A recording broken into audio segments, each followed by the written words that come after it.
What is happening, Internet? Kwing here, and today is my breakdown or trailer analysis of the first look at the Flash teaser from the upcoming Flashpoint movie in 2022. Now, I did a live reaction, but of course, that video and everything else got blocked in 155 countries.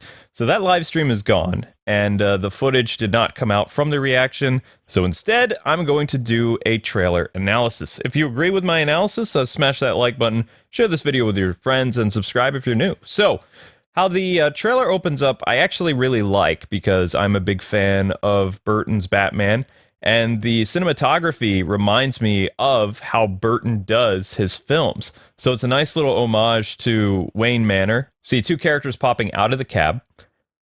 Then we get the nice misty atmosphere of Wayne Manor. Now, the Wayne Manor here is the original one from the 1989 Batman movie. And then we see Ezra stumbling into the Batcave, which hasn't been in use for a long time. So I'm assuming that the 89 Batman has been retired probably for 20 years, maybe 15. Alfred is long gone, and there's cobwebs all over the circuit breakers. So Ezra throws the switch, and then we get the next scene outside of Barry Allen's house with the new Flash costume for this movie, which is based on the new 52 Flash with kind of like the racing stripes all over his suit, which I've never really been a huge fan of the new 52 Flash costume for Barry, but that is definitely what they're going with. Now, the next scene, we have Ezra Miller walking into Nora Allen's house, and he taps his mom on the shoulder and freaks her out. Then we get to another scene where Barry is touching, presumably, the dead hand of his mother. And then we see what everyone has been saying in their breakdown as Affleck's cowl. But that is actually not Affleck's cowl because you can see the jagged edges on the cowl itself, as well as the suit pieces in the back is black, which kind of looks like Keaton's rubber suit. Now, this could be a flashback scene when Keaton decided to stop being Batman, or someone could have murdered Keaton as Batman. A lot of people assume that the dead Batman is Ben Affleck, but it's possible Ben Affleck is dead, but just from this scene here, that is Keaton's cowl. I recognize those jagged edges anywhere, as well as the way the nose is laid out. Batman's cowl for Affleck is a little bit different with the edges to the suit. So that is definitely more of a Burton bat cowl, as well as the Burton bat suit with blood all over the place. And our next scene then goes to Ezra Miller in his new 52 Flash suit, coming across somebody. This could be Superman, this could be Supergirl, this could be himself. We don't really know who this character is, but Barry has stumbled upon something of interest. Next, we see Supergirl, which is the girl that Barry is actually talking to, who's on this table. I don't know what's really wrong with her. He probably could have taken her from the Cadmus lab, just like in Flashpoint, where Superman was locked away by the U.S. government, became very pale and thin, sickly, and of course, Barry and Thomas Wayne and the Resistance broke out Superman, and Superman did his best to kind of help with humanity surviving the War of the Atlanteans and the Amazons.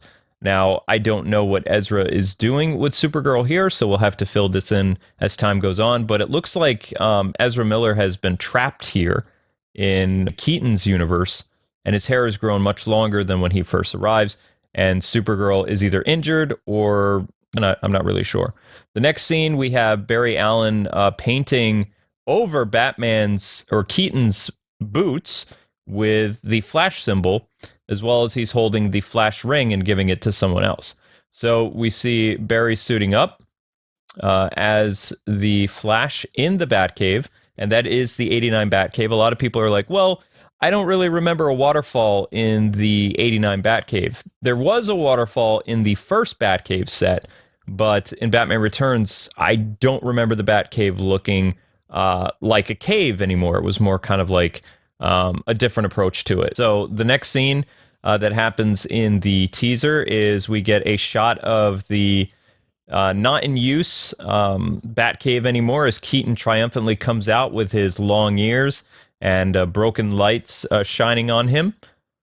And we see Ezra Miller with his Flash suit, along with another Ezra Miller in a hobbled together Keaton bat suit that is painted over, but you can see the oval on Ezra Miller with the long hair in the background. And then we see Supergirl, Sasha, very briefly, and then Flash asks Batman, well, are you in?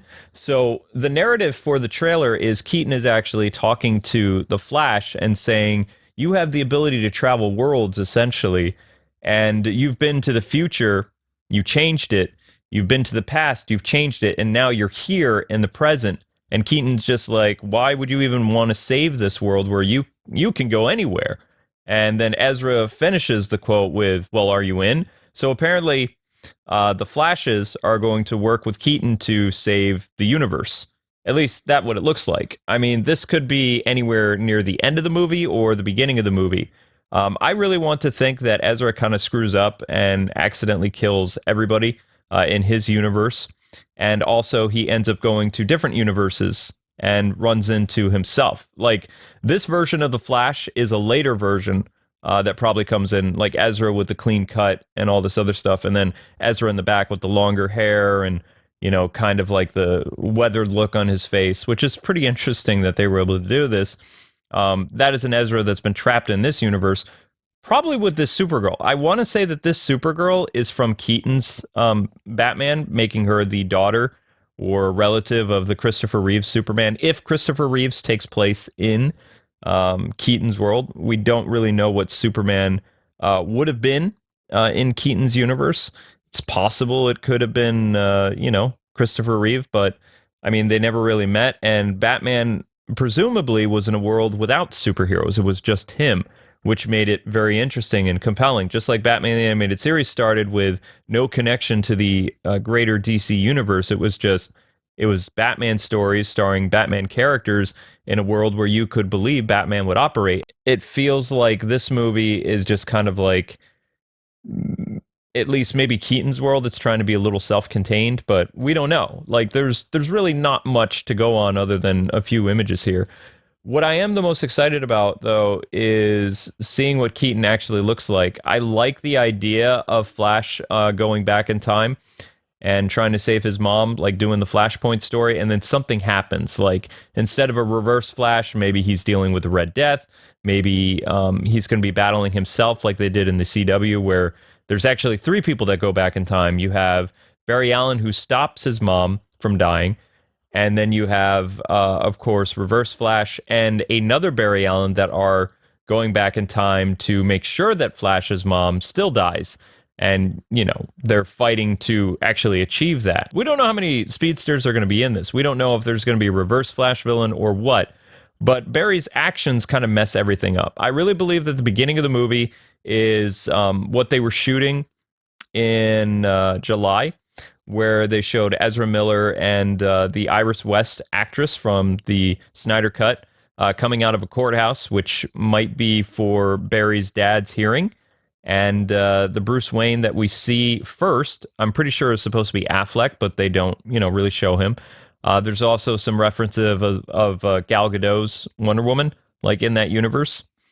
And something happens where probably Flash gets some bad advice from Ben Affleck, and he goes back in time, saves his mom, and ends up in Keaton's world. But all in all, I think the teaser trailer did exactly what it was supposed to. I'm pretty excited about the film, mainly because I love the little Easter eggs to Burton's work for Batman. I love that Michael Keaton is narrating the trailer, and I like the music selection of the '89 Batman score mixed in with the new Flash score. I think it works really well. The Batmobile that they showed at the end of the teaser is, of course, the '89 Batmobile. I don't know why people are saying, "Oh, that's a different mobile." It's like, no, that is the '89 Batmobile, Batman Returns. That is Keaton's car of choice that he was rebuilding in Batman Returns after it broke apart into that kind of like bullet mode, so he could fit through the alleyway. But anyway, now I want to hear from all of you guys. What did you think of the teaser trailer? Did you like it?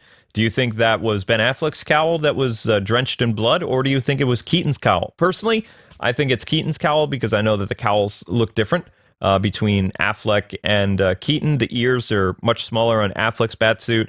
than they are on Keaton's. Keaton's ears were made larger because he is a relatively shorter actor to play Batman. So they wanted to give him a little bit of a boost on the sneakers that he wore that they painted black, as well as his bat ears are the largest of the Batman actors.